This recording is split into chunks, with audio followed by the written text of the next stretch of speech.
Hello, this is Claude, and I'm going to be sharing with you how you can add text to your design area, which is this rectangle box here. So the first thing is, if you want to add text, you log into your dashboard and click text.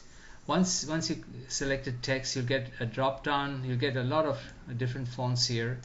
You can search by putting a keyword here and search the different type of font styles, or you can create select one from here. So we're just going to go for a simple one, which is out here, and we're going to double click this little circle in the corner, and then use select that.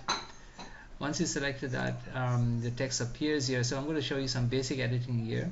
If you look to the corners of this rectangular box, you'll see little translucent circles. Hold your cursor there and just drag it, and you'll be able to make it big and small. Let's make it this size for the moment.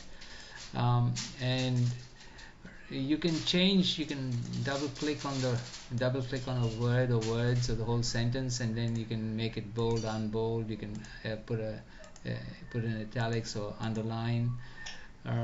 So if you went here and you hit underline, it will be underlined.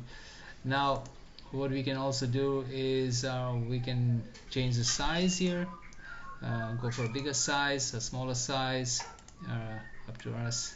Let's go for a size of 78, so that's brings it back. So this is how you could use your text editor, just like you have in Word. You got different functions here. I shall be going through each of these in individual videos. This tutorial was how you can add text to your design area. So see you in the next video. Thank you for watching.